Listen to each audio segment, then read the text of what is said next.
Hello दोस्तों। आज start करते हैं द हिंदू का 12 मई 2020 का एडिटोरियल। और ये एडिटोरियल है प्लाज्मा थेरेपी के बारे में।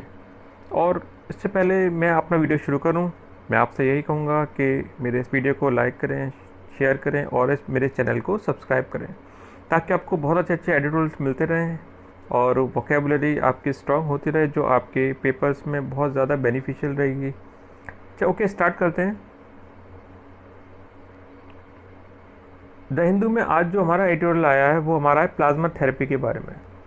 दोस्तों, आपको मालूम है कि इस वक्त पूरी दुनिया में कोरोना का एक तरह से बहुत ज़्यादा आउटब्रेक है, यानी प्रकोप फैला हुआ है। तो उसी के बारे में हम डिस्कस करने आ रहे हैं यहाँ पर कि आखिर इसको एक तरह से इसका ट्रीटमेंट करने के लिए जो इस वक्त काफ़ी देश एक तरह से कंट्रीज़ जो हैं वो बहुत ज़्यादा एक इम्पोर्टेंट रोल निभा रहे हैं। वैक्सीन अभी तक तैयार नहीं हुई है और इसी के मद्देनज़र एक थेरेपी है प्लाज्मा थेरेपी। यानी जो पेशेंट कोविड के ठीक हो चुके हैं, यानी उनके अंदर पहले से ही एंटीबॉडी डेवलप हो चुकी हैं और उन्हीं एंटीबॉडीज़ से उनके ब्लड से एंटीबॉडी तैयार की जाती हैं और जो एक तरह से कोविड के पेशेंट हैं उनका उससे ट्रीटमेंट किया जाता है उसी ब्लड से। ब्लड में से प्लाज्मा को निकाल कर उसको एंटीबॉडीज़ तैयार करके और उस कोविड 19 के पेशेंट में एक तरह से डोनेट कर दी जाती हैं, ताकि वो एंटीबॉडीज़ के बॉडी में आ जाएं और वो पूरे तरह से एक तरह से उनसे फाइट करें वायरस से और पेशेंट बिल्कुल ठीक हो जाए। और ये एक दो जगह ट्रायल भी हुआ है और एक सफल रहा है काफ़ी, तो उसी के बारे में यहाँ पर डिस्कशन है। तो स्टार्ट करते हैं। सबसे पहले इसकी हेडिंग पढ़ते हैं, अ welcome change on ICMR's clearance on using convalescent plasma therapy.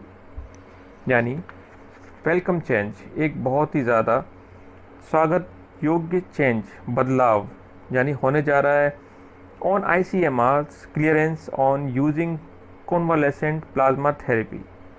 ICMR यानी Indian council of medical research, उसके बारे में बात हो रही है कि उनका क्लियरेंस मिल चुका है। क्लियरेंस यानी उनके लिए एक तरह से उन्होंने हरी झंडी दे दी है, क्लियर कर दिया है ऑन यूज़ करने को लेकर क्या, कॉन्वालेसेंट प्लाज्मा थेरेपी। कॉन्वालेसेंट यानी जो स्वास्थ्य को लेकर हमारी चीज़ें जो लाभकारी होती हैं, में फ़ायदा पहुँचाती हैं हमारे हेल्थ को, हेल्थ बेनिफिशियल्स जो करती हैं, उसे हम बोलते हैं कॉन्वालेसेंट। तो कॉन्वालेसेंट प्लाज्मा थेरेपी के लिए ICMR ने अपना क्लियरेंस, अपनी रजामंदी दे दी है। ये बहुत बहुत खुशी की बात है। अब ये हमारा आर्टिकल 12 में 2020 को आ चुका है। अब इसके अंदर कह रहा है कि इसकी थीम जो है वो है the pandemic is an ideal opportunity to test the benefits of plasma therapy. यानी ये पैंडेमिक है, जो ये महामारी है, वो एक तरह से आइडियल अपॉर्चुनिटी है, एक तरह से बहुत ही बेहतरीन आदर्श मौका है टेस्ट करने का प्लाज्मा थेरेपी के बेनिफिट्स के लिए। अब आगे बढ़ते हैं दोस्तों कि इसके अंदर आखिर क्या क्या कहा गया इसके अंदर, इस पूरे एडिटोरियल के अंदर। ये पहली लाइन है इसकी कि with the ethics committee approval in hand on May 8 the ICMR clear the last hurdle to conduct a multi centric phase 2 trial using convalescent plasma on COVID-19 patient with moderate illness. यानी with the ethics कहते हैं नीतियाँ यानी अच्छाइयाँ, यानी एक तरह से नीति बनाने वाली जो कमेटी है उसका approval in hand on May 8 के अंदर इसका अप्रूवल उसके हाथ में था, यानी हाथ में आ चुका था। द ICMR क्लियर्ड, और ICMR ने क्लियर कर दिया था जो आखिरी बाधा थी, यानी हर्डल होती है बाधा, टू कंडक्ट अ मल्टीसेंट्रिक यानी बहुउद्देशीय जो फेज़ 2 का ट्रायल था, उसमें यूजिंग किया जाना था प्लाज्मा का on COVID-19 patient with moderate illness. यानी COVID-19 पेशेंट के ऊपर जिनके अंदर मॉडरेट यानी ठीक ठाक उनके पास इलनेस थी, यानी ठीक ठाक उनके ऊपर इलनेस थी, यानी ज़्यादा वो उस तरह से बीमार नहीं थे, बहुत ज़्यादा सीवियर कंडीशन उनकी नहीं थी। ठीक है दोस्तों, समझ में आया आपको। With the ethics committee approval in hand on May 8, यानी एथिक्स कमेटी के पास जो अप्रूवल था May 8 को, तो ICMR ने क्लियर कर दी। उसकी आखिरी बाधा भी कंडक्ट करने के लिए बहुउद्देशीय फेज़ 2 का ट्रायल कॉन्वालेसेंट प्लाज्मा यानी लाभकारी जो प्लाज्मा है उसका यूज़ करने के लिए COVID-19 patient with moderate illness. COVID-19 patient जो मॉडरेट, जो पूरी तरह से अभी एक तरह से ज़्यादा बीमार नहीं हुए थे, यानी स्टार्टिंग के सिम्टम थे उनके अंदर, तो उनके लिए उन्होंने एग्री कर दिया।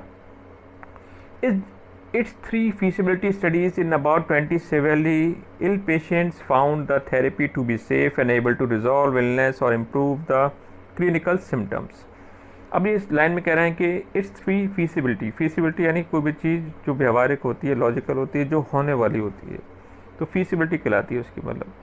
तो इट्स थ्री फीसिबिलिटी स्टडीज़ यानी तीन तरह की मतलब स्टडीज़ व्यवहारिक लॉजिकल स्टडीज़ पे हुई थी in about 20 severely ill patient, बहुत ही ज़्यादा मतलब जो इल पेशेंट थे उनके ऊपर, found the therapy to be safe, और उनके ऊपर भी थेरेपी सेफ पाई गई और एक तरह से पूरी तरह से समर्थ थी टू रिजॉल्व इलनेस, रिजॉल्व यानी इस पूरी इलनेस को एक तरह से ख़त्म करने के लिए, रिजॉल्व करने के लिए, और इम्प्रूव द क्लिनिकल सिम्टम्स, और उनके क्लिनिकल सिम्टम्स को इम्प्रूव करने के लिए, यानी पूरी तरह से सेफ थी। यानी कई बार ऐसा होता है हम कोई डिसीज़ का ऊपर वैक्सीन का ट्रायल वगैरह करते हैं तो मतलब वो पेशेंट की हालत ख़राब हो जाती है, लेकिन यहाँ पर मतलब बहुत अच्छे रिजल्ट देखने को मिले थे, उसी के बारे में यहाँ पे बताया गया है।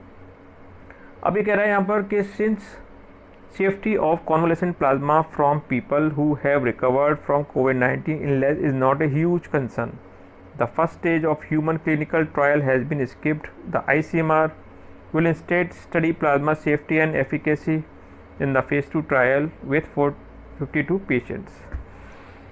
Since जबकि safety of convalescent plasma from people who have recovered from COVID-19 illness not a huge concern, यानी ये बहुत चिंता की बात नहीं है जो सेफ्टी है कॉन्वलेसेंट प्लाज्मा की उन लोगों से हु हैव रिकवर्ड, यानी जो लोग पहले से ही कोविड-19 से रिकवर्ड हो चुके हैं, तो उनसे प्लाज्मा को एक तरह से मतलब लेना कोई बड़ी बात नहीं है यहाँ पर। The first stage of human clinical trial has been skipped, और ह्यूमन क्लिनिकल का ट्रायल का जो पहले मतलब उनका ट्रायल हुआ था, ठीक है, तो वो पहला फेज़ उनका स्किप्ड हटा दिया गया है क्योंकि वो पहले से देख चुके हैं।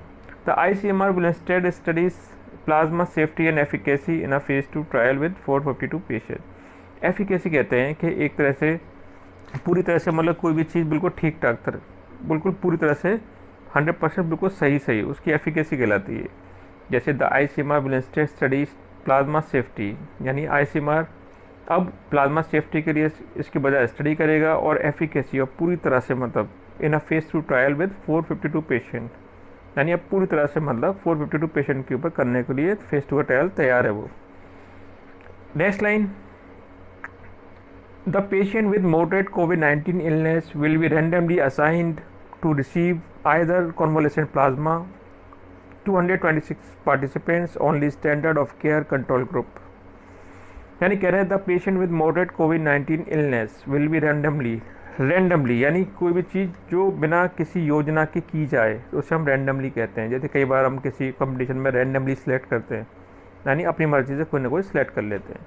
अक्सर लॉटरी वाले केसेस में भी होता है, हम रैंडमली कोई ना कोई मतलब एक तरह से जो पेपर्स होते हैं उन्हें सेलेक्ट करना पड़ता है, यानी अपनी कोई बिना किसी योजना के कोई चीज़ खिलाती है randomly. The patient with moderate कोविड-19 illness will be randomly assigned, यानी जो कोविड-19 इलनेस वाले मॉडरेट यानी जो ज़्यादा मतलब सीवियर कंडीशन में नहीं होंगे, उन पेशेंट को रैंडमली असाइन किया जाएगा, उनके ऊपर टेस्ट किया जाएगा टू रिसीव आइदर, या तो कॉन्वलेसेंट प्लाज्मा उनके ऊपर यूज़ किया जाएगा, और only standard of care control group, और या उनको पूरी तरह से स्टैंडर्ड केयर दी जाएगी। The primary outcomes of the trial in 21 hospitals there will be studies include prevention of illness from progressing to severe form and avoidance of deaths from all causes at 20 days after plasma infusion, and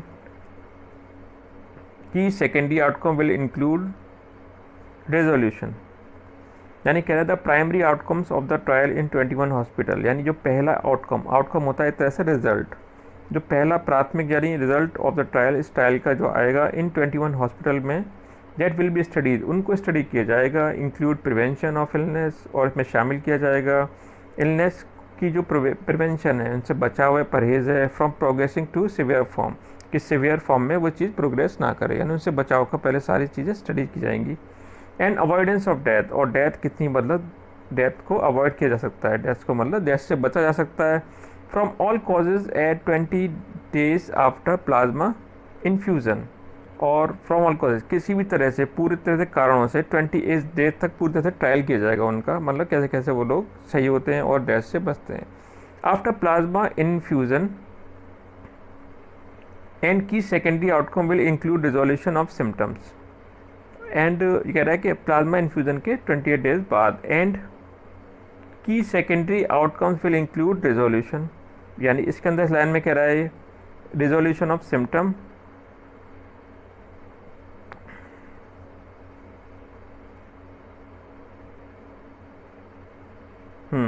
अब इसके अंदर देखिए अब क्या कह रहा है। And की secondary outcome will include resolution of symptom, reduction in hospital stay and respiratory reports. And की सेकेंडरी आउटकम्स, और जो एक तरह से मुख्य जो सेकेंडरी आउटकम्स यानी जो दूसरे रिजल्ट होंगे उनमें इंक्लूड किया जाएगा सिम्टम्स के रिजोल्यूशन ने। सिम्टम्स के मतलब क्या क्या उसके अंदर मतलब कमी देखने को मिली, क्या क्या रिजोल्यूशन रहे, क्या क्या रिडक्शन हुआ इसके अंदर हॉस्पिटल के ठहरने के अंदर, और रेस्पिरेटरी सपोर्ट, और जो उनको रेस्पिरेटरी सपोर्ट दिया जा रहा था। सॉरी, अब आगे बढ़ते हैं दोस्तों।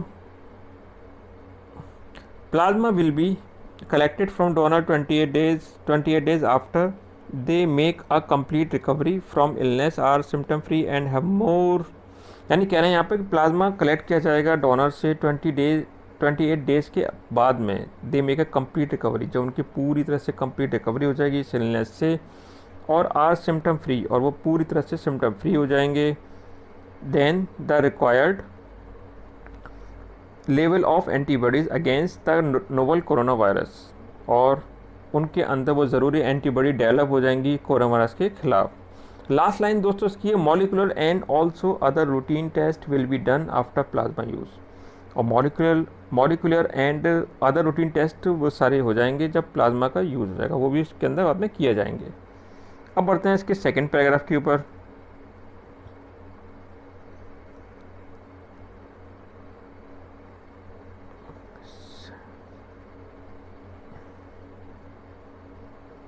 सेकेंड पैराग्राफ में कह रहा है convalescent plasma therapy about a century old has shown some benefit in treating measles, chickenpox and rabies।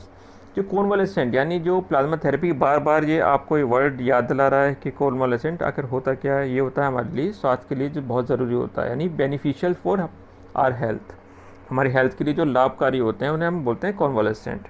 तो convalescent plasma therapy about a century old, तकरीबन ये 1 सेंचुरी यानी 1 दशक पुरानी है, एक मतलब शताब्दी पुरानी है। हैज़ शोन सम बेनिफिट, और एक कुछ काफ़ी बेनिफिट दिखा चुकी है किसमें, मीजल्स यानी जो खसरा होता है, चिकन पॉक्स यानी जो माता वगैरह कहते हैं वो, और रेबीज़ जो कुत्ता काट देता है तो उसकी वजह से एक रोग होता है रेबीज़, यानी उनके अंदर काफ़ी अच्छे उसके बेनिफिट्स मिल चुके हैं।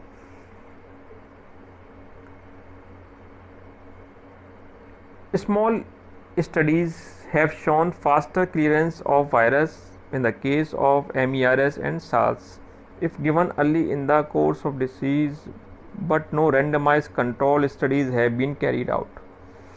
ये कहना है कि small study have shown faster clearance, यानी छोटी छोटी स्टडीज़ काफ़ी फास्टर क्लियरेंस दिखा चुकी हैं इस वायरस का। In the case of MERS, यानी जो वायरस के नाम है MERS एंड SARS, और SARS यानी सार्स का ही मतलब एक तरह से एक छोटा सा मतलब रूप है जिसे हम कोरोना वायरस कहते हैं। सार्स के और भी मतलब कई तरह के वायरस होते हैं, तो उसके बारे में बताया गया यहाँ पर कि पहले से काफ़ी अच्छी क्लियरेंस दिखा चुके हैं वायरस के ऊपर, MERS और सार्स के ऊपर, if given early in the course of the disease but no randomize control studies have been carry out.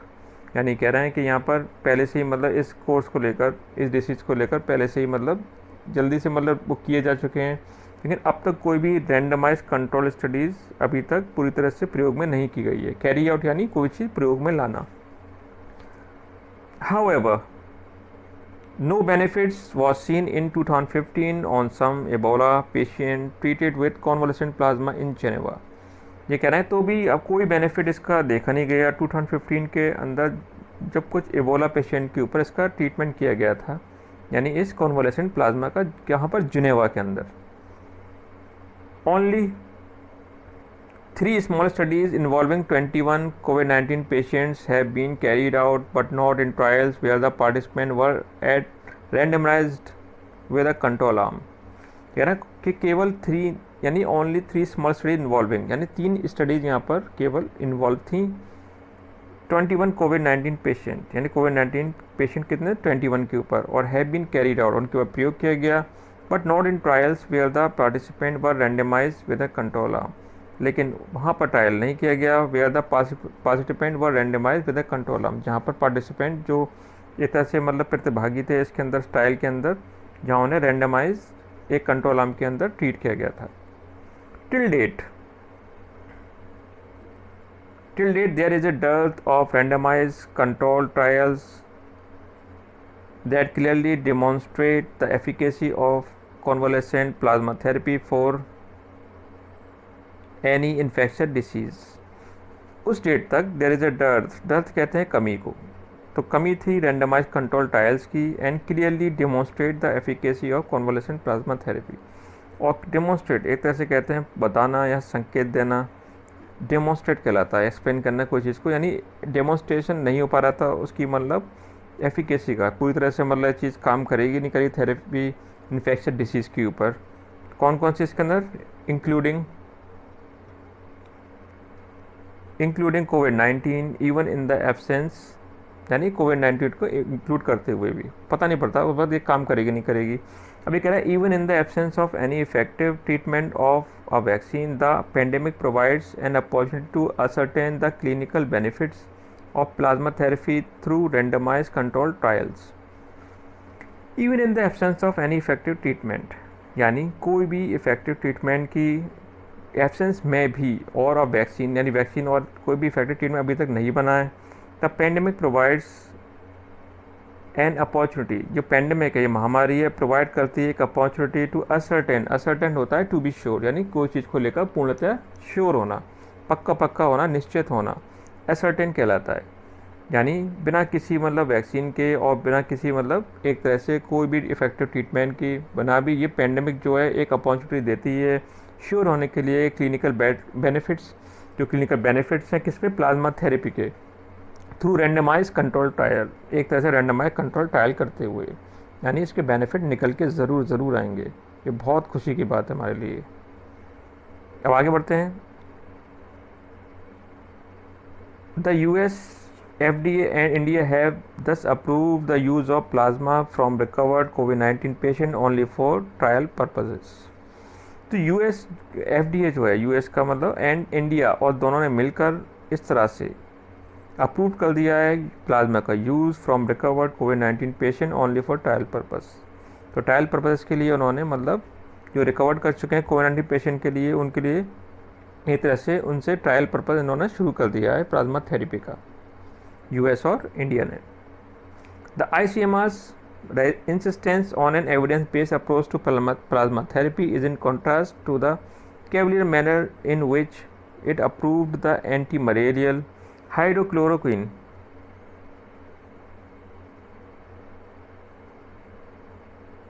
यानी कह रहे हैं यहाँ पर द ICMR इंसिस्टेंस कहते हैं आग्रह, और ICMR का जो आग्रह किस पर, on an evidence based approach, एक तरह से पूरी तरह से एविडेंस बेस्ड, एक तरह से पुख्ता मतलब जो अप्रोच है उनका जो पहलू है पूरी तरह से मतलब उन्हें मालूम है कि मतलब ये हम इसमें कारगर साबित होंगे। टू प्लाज्मा थेरेपी, यानी प्लाज्मा थेरेपी को लेकर जो उनका एक तरह से फुल प्रूफ अप्रोच है, पहलू है, is in contrast to the cavalier manner. Cavalier कहते हैं लापरवाह, केयरलेस, जो कि कॉन्ट्रास्ट होता है मतलब एक तरह से अंतर होता है, यानी उसका अंतर है मतलब एक तरह से लापरवाही वाले मैनर से, यानी वो पूरी तरह से श्योर है, जिसमें अप्रूव किया जाता है कि एंटी मलेरियल हाइड्रोक्लोरोक्विन, जो एंटी मलेरियल ड्रग है hydroxychloroquine, hydroxychloroquine, as a prophylaxis यानी क्या यहाँ पे कहा था एक तरह से रोग निरोधी। तो एक तरह से मतलब यानी जो एंटी मलेरियल ड्रग है जो हाइड्रोक्सीक्लोरोक्विन, उसके अंदर मतलब कुछ सिम्टम्स ऐसे होते हैं मतलब उनके नेगेटिव इफेक्ट होते हैं, तो पूरी तरह से वो एक तरह से अभी रोग निरोधी नहीं है। तो ये कह रहा है कि as a prophylaxis for corona virus without carrying out any trial और relying on evidence that was slim and intended only for treatment. यानी यहाँ पर इस पूरी मतलब सेंटेंस में एक तरह से मतलब बताया गया कि हाइड्रोक्सीक्लोरोक्विन जो है वो एक तरह से मतलब नहीं अभी तरह से पूरी तरह से उनके मतलब नहीं रिजल्ट अभी निकल के नहीं आए, क्योंकि उसके अंदर काफ़ी मतलब नेगेटिव सिम्टम भी देखने को मिलते हैं। तो ये जो हमारा प्लाज्मा थेरेपी है एक तरह से पूरी तरह से फुल प्रूफ है, और हाइड्रोक्सीक्लोरोक्विन की तरह वो एक बार को रोग निरोधी जो हमें एक तरह से कहा जा रहा है इस मैनर के अंदर कि वो एक तरह से रोग निरोधी है, मतलब जो कि पूरी तरह से अभी ये बात स्पष्ट नहीं हुई है, और only for treatment, intended only for treatment, तब भी ये मतलब एक तरह से उन लोगों को दी जाती है हाइड्रोक्सीक्लोरोक्वीन जो मतलब इस कोविड-19 की लड़ाई में मतलब जो डॉक्टर्स वगैरह हैं उनकी मतलब एक तरह से मजबूती देने के लिए उनको की जाती है। And also when the risk were unknown if the trial outcomes are overwhelmingly positive. Overwhelmingly कहते हैं मतलब एक तरह से देखा जाए कि पूरी तरह से एक तरह से पॉजिटिव यानी हराते हुए, ये कह रहे हैं। And also when the risk for unknown, यहाँ तक कि पूरा रिस्क अभी तक हमें मालूम नहीं है, अननोन है। If the trial outcomes are overwhelmingly positive, अगर ट्रायल हमारा ओवरवेमलिंगली पॉजिटिव रहता है, पूरी तरह से पॉजिटिव रहता है, the agency would be ethically obliged. एक तरह से मतलब पूरी तरह से ऑब्लाइज्ड यानी एक तरह से पक्की पक्की हो जाएगी रिकमेंड करने के लिए पूरी एजेंसी कि plasma therapy as a standard of care for कोविड-19 पेशेंट, कि प्लाज्मा थेरेपी जो है वो पूरी तरह से कोविड-19 पेशेंट के लिए पूरी तरह से स्टैंडर्ड मेंटेन करती है। तो ये दोस्तों हमारा पूरा यहाँ पर एडिटोरियल ख़त्म हो जाता है। अब हम डिस्कस कर लेते हैं इसकी जो मेन इसके अंदर हमारे वर्ड्स आए हुए हैं।